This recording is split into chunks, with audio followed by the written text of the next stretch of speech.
બનાસકાંઠા વિભાજનનો વિરોધ વધુ વકર્યો. ધાનેરાના વેપારીઓએ વેપાર ધંધા બંધ રાખી ઠાલવ્યો રોષ.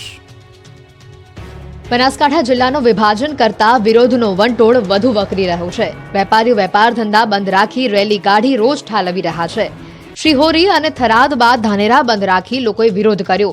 બનાસકાંઠા જિલ્લાનું વિભાજન થયા બાદ ધાનેરા તાલુકાને વાવ થરાદ જિલ્લામાં સમાવી દેતા ધાનેરા વિસ્તારના લોકોમાં ભારે રોષ ભભૂક્યો છે. રોષે ભરાયેલા હજારો લોકોએ આજે રસ્તા પર ઉતરી સરકાર સામે વિરોધ પ્રદર્શિત કર્યો હતો અને ધાનેરાને બનાસકાંઠા જિલ્લામાં જ યથાવત રાખવાની માંગ કરી છે. ધાનેરામાં બંધના એલાનની સાથે વિશાળ જનરેલી યોજાઈ હતી અને ધાનેરા પ્રાંત અધિકારીને આવેદનપત્ર પાઠવી ધાનેરાને બનાસકાંઠામાં રાખવા જ માંગ કરાઈ છે. ધાનેરા હિતરક્ષક સમિતિ દ્વારા ધાનેરા બંધનું એલાન આપવામાં આવ્યું છે.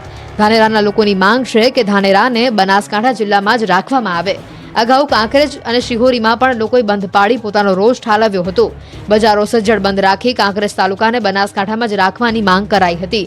તો બીજી બાજુ થરાના લોકો પણ બંધ પાડી બનાસકાંઠા જિલ્લામાં જ રહેવા માંગ કરી રહ્યા હતા. તેમાં ધારાસભ્યએ પણ સહમતિ દર્શાવી છે. એટલું જ નહીં, લોકો તો ત્યાં સુધી કહી રહ્યા છે કે જો અમારી માંગ નહીં સ્વીકારવામાં આવે તો અમે આનાથી પણ ઉગ્ર આંદોલન કરીશું.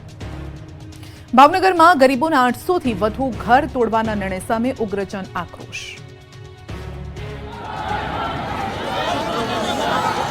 ભાવનગરના લોકોના આ આક્રોશનું કારણ ઘરનું ઘર બચાવવું. કોર્પોરેશન દ્વારા ગઢેચી શુદ્ધિકરણ પ્રોજેક્ટ અંતર્ગત 800થી વધુ દબાણકર્તાઓને નોટિસ ફટકારતા ઉગ્ર જનાક્રોશ ફેલાયો છે. ત્યાં વસતા લોકોમાં રોષ ફેલાયો છે, જેના સમર્થનમાં ઝોપડપટ્ટી વસાહત હિતરક્ષા સમિતિ અને કોંગ્રેસના ઉપક્રમે ન્યાય યાત્રા નીકળી. જશોનાથ સર્કલ ખાતે કોંગ્રેસના પ્રદેશ અધ્યક્ષ શક્તિસિંહ ગોહિલની ઉપસ્થિતિમાં અસરગ્રસ્તોની સભા યોજાઈ. સભામાં મોટી સંખ્યામાં લોકો ઉમટી પડ્યા હતા. રોડને બાનમાં લીધો હતો, જેમાં શક્તિસિંહ ગોહિલે ભાજપ સરકાર સામે આક્રોશ વ્યક્ત કર્યો. તેમણે દાવો કર્યો કે અસરગ્રસ્ત સાથે કોઈપણ જાતનો સંવાદ પણ કર્યો નથી. ઝૂંપડા તોડીને વિકાસ નહીં વિનાશ થાય છે. જમીન સંપાદન કરી યોગ્ય વળતર આપવું જોઈએ. આવાસ યોજનાના ખાલી મકાનો વૈકલ્પિક વ્યવસ્થાના ભાગરૂપે આપવા જોઈએ. બાદમાં જશોનાથ ચોકથી વિશાળ રેલી કાઢવામાં આવી હતી. રેલી કલેક્ટર કચેરીએ અને કોર્પોરેશને પહોંચી સૂત્રોચ્ચાર સાથે હાથમાં બેનર લઈને વિરોધ નોંધાવ્યો. અહીં કમિશનર કલેક્ટરને આવેદનપત્ર પાઠવી રજૂઆત કરવામાં આવી. સુપ્રીમ કોર્ટની ગાઈડલાઈન અનુસાર માનવી અભિગમ રાખવા, વિકાસ જરૂરી હોય તો ગરીબ લોકોને ઓછામાં ઓછું નુકસાન થાય તે રીતે અને વૈકલ્પિક વ્યવસ્થા કરી આપવાની માંગણી કરી હતી.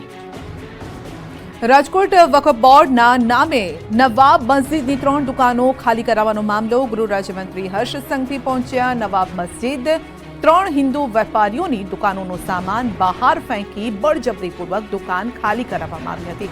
વેપારીઓ દ્વારા એ ડિવિઝન પોલીસ સ્ટેશન ખાતે ફારૂક મુસાણી સહિતના વ્યક્તિઓ વિરુદ્ધ ગુનો નોંધાયો છે.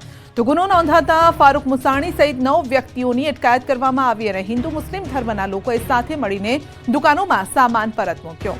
હિન્દુ વેપારીઓ સાથે હર્ષ સંઘવી દ્વારા કરવામાં આવી હતી બેઠક અને બેઠકમાં સ્થાનિક ધારાસભ્ય રમેશ ટીલાડા, રાજ્યસભાના સાંસદ રામ મુકરિયા, ઉદય કાનગર, ડોક્ટર દર્શિતા શાહ સહિત હાજર રહ્યા હતા અને વર્ષોથી દાણાપીઠ વિસ્તારમાં મોટાભાગના હિન્દુ વેપારીઓ દુકાન ધરાવે છે.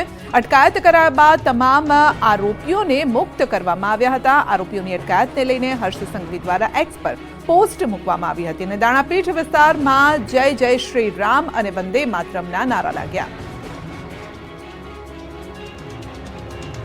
એએમસી ટેકનિકલ સુપરવાઇઝર ભરતી કૌભાંડ મામલે કોંગ્રેસ દ્વારા વિરોધ પ્રદર્શન. રોડ પર 500 રૂપિયાની નોટો ઉડાડી. અમદાવાદમાં કોંગ્રેસના નેતાઓએ 500 રૂપિયાની નોટો ઉડાડી ટેકનિકલ સુપરવાઇઝર ભરતી કૌભાંડનો વિરોધ કર્યો. અમદાવાદ મ્યુનિસિપલ કોર્પોરેશનના ઇજનેર વિભાગ માટે 93 ટેકનિકલ સુપરવાઇઝરની ભરતી કાંડમાં હેડ ક્લાર્કને સસ્પેન્ડ કરવામાં આવ્યો છે. ત્યારે એએમસી ટેકનિકલ સુપરવાઇઝર ભરતીમાં કૌભાંડ મામલે અમદાવાદમાં કોંગ્રેસ દ્વારા વિરોધ પ્રદર્શન કરવામાં આવ્યું. એએમસી ઓફિસની બહાર મોટી સંખ્યામાં કોંગ્રેસના નેતાઓએ ધરણા પર બેસીને હલ્લાબોલ કર્યો.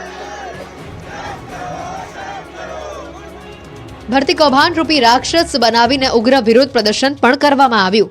સાથે જવાબદાર અધિકારીના રાજીનામાની માંગ કરવામાં આવી. સમગ્ર મામલે અમદાવાદ મેયર પ્રતિભા જૈન દ્વારા મ્યુનિસિપલ કમિશનરને પત્ર લખીને જવાબદાર કોર્પોરેશનના અધિકારી સામે કાર્યવાહી કરવાની માંગ કરાઈ છે. પત્રમાં લખ્યું હતું કે હેડ ક્લાર્ક સિવાય મ્યુનિસિપલ કોર્પોરેશનમાં ઉપરની કેડરમાં ફરજ બજાવતા અધિકારીઓની ભૂમિકા અંગે તપાસ થવી જરૂરી છે. સમગ્ર ભરતી કૌભાંડમાં જે પણ અધિકારીની સંડોવણી હોય તેની વિરુદ્ધમાં કાયદેસરની કાર્યવાહી કરવામાં આવે. થરાદની દુકાનમાં ઘૂસી નીલગાયે મચાવ્યો આતંક. અત્યાર સુધી તમે આખલાનો આતંક જોયો હશે, પરંતુ બનાસકાંઠાના થરાદમાં હવે નીલગાયનો આતંક સામે આવ્યો છે. થરાદના એપીએમસી નજીક આવેલા શોપિંગ સેન્ટરમાં નીલગાય ઘૂસી આવી. નીલગાય એક બાદ એક દુકાનોમાં એન્ટ્રી મારી આતંક મચાવ્યો. નીલગાય ભુરાઈ થતા સેન્ટરમાં દોડધામ મચી ગઈ હતી. દુકાનમાં ઘૂસવાનો પ્રયાસ કરી તેણે તોડફોડ કરી. કેટલીક દુકાનોમાં તો અચાનક આવી ચડતા વેપારીઓનો ટેબલ પર રાખેલો સામાન પણ નીચે પડી ગયો હતો. નીલગાય દુકાનમાં પ્રવેશી નહીં તેના માટે વેપારીઓએ લાકડીઓથી માર માર્યો, પરંતુ નીલગાય એકાએક દુકાનમાં ઘૂસી જતા વેપારીઓમાં પણ દોડધામ મચી ગઈ હતી. તો આ તરફ ગીર સોમનાથ જિલ્લાના દેદાના દેવડી ગામે સિંહોએ ધામા નાખ્યા. ખારા વિસ્તારમાં રખડતા પશુનો શિકાર કરી સિંહોએ મેજબાની માણી. છેલ્લા 20 થી 25 દિવસથી ગામના ખારા વિસ્તારમાં સિંહોની લટાર જોવા મળે છે. સિંહ તેના શિકારને ઢસડીને લઈ જતો હોય તેવા દ્રશ્યો કેદ થયા છે. ગામમાં સિંહ આવી ચડતા લોકોમાં ભયનો માહોલ ફેલાયો છે. તો આ તરફ જૂનાગઢના રહેણાંક વિસ્તારોમાં સિંહના આટાફેરા વધતા લોકોના જીવ તાળવે ચોંટી ગયા છે. સિંધી સોસાયટીમાં આવેલી નાલંદા સ્કૂલ પાસે સિંહનું ટોળું દેખાતા લોકોમાં ડરનો માહોલ છે. વડોદરામાં મોબાઈલ ચોર સામે યુવતી રણચંડી બની. ઝપાઝપી મારામારી અને બૂમાબૂમના દ્રશ્યો છે વડોદરાના. MS યુનિવર્સિટીની ગર્લ્સ હોસ્ટેલ પાસેથી એક યુવતીનો મોબાઈલ ફોન તફડાવી ગઠિયો ભારે ખેંચતાણ બાદ મોબાઈલ લેવામાં સફળ રહે છે અને યુવતી બૂમાબૂમ કરતી નજરે પડે છે. વડોદરામાં વર્કિંગ વુમન હોસ્ટેલમાં રહેતી યુવતી જ્યારે જીમખાના રોડ પરથી પસાર થતી હતી એ દરમિયાન સાંજના આશરે 6:30 વાગ્યે એક મોટરસાયકલ ઉપર 2 શખ્સો આવ્યા હતા, જેમાંથી પાછળ બેસેલા શખ્સ મોટરસાયકલ ઉપરથી નીચે ઉતરી અચાનક જ યુવતી પાસે આવ્યો અને હાથમાં મોબાઈલ ફોન ઝૂંટવી કોશિશ કરતા યુવતીએ મોબાઈલ ફોન એકદમ મજબૂત રીતે પકડી રાખ્યો હતો, પરંતુ શખ્સ હાથમાંથી મોબાઈલ ફોન ખેંચતા યુવતી નીચે પડી ગઈ હતી, જેમાં યુવતીને હોઠ પર ઈજાઓ થઈ, જેમાં હાથમાંથી મોબાઈલ ફોન લઈ મોટરસાયકલ પાછળ બેસી ફરાર થઈ ગયો હતો. જો કે શરૂઆતમાં યુવતીએ પડકાર ફેંકતા મોબાઈલ છોડ્યો ન હતો અને બંને રોડ પર લથડિયા ખાતા જોવા મળ્યા હતા. લખતરમાં જેટકોની વીજ લાઈનનો વિરોધ કરતા ખેડૂતોની અટકાયત.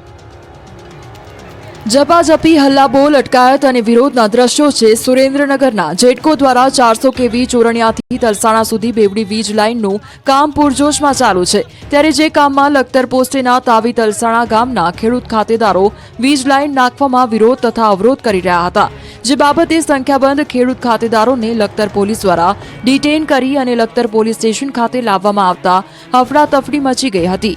હાલ કોઈ અનિચ્છનીય બનાવ ન બને તે માટે લખતર પોલીસ સ્ટેશનના PI YP પટેલ અને PSI સહિતના પોલીસ સ્ટાફ દ્વારા બનાવના સ્થળે ચાંપતો પોલીસ બંદોબસ્ત ગોઠવી દેવામાં આવ્યો છે. ગૌચર તેમજ ખેડૂત ભાઈઓની જમીનમાં કંપની દ્વારા દાદાગીરી કરીને આ કામ કરવામાં આવે છે, જેનો સખત વિરોધ કરતા વાતાવરણ ગરમાયું છે. કડકડતી ઠંડીમાં વાતાવરણ ગરમાયું અને વિરોધ દરમિયાન પોલીસની હાજરીમાં વિરોધ કરી રહેલા ખેડૂતોમાંથી એક લાચાર ખેડૂતે પોતાના ખેતરમાં પોતાના શરીર પર પેટ્રોલ છાંટીને સળગવાનો પ્રયાસ કરતા નાસભાગ મચી ગઈ હતી. બાદમાં અન્ય ખેડૂતોએ તરત જ ત્યાં દોડી જઈ એને બચાવી લઈને તાકીદે હોસ્પિટલ ખાતે લઈ જવામાં આવ્યા હતા. ખેડૂતોએ કહ્યું કે અમે અગાઉ પણ સરકારને રજૂઆત કરેલી છે, 4 વખત અરજીઓ પણ આપેલી છે, છતાં અમારી સમસ્યાઓનું કોઈ નિવારણ આવ્યું નથી. અમે કલેક્ટરને પણ રજૂઆત કરેલી છે, પોલીસ ખાતામાં DYSPને પણ રજૂઆતો કરેલી છે, તો પણ અમારું કંઈ સાંભળવામાં આવ્યું નથી. એમાંય 2-3 દિવસથી પોલીસ વિભાગનો ત્રાસ ખૂબ વધી ગયો છે.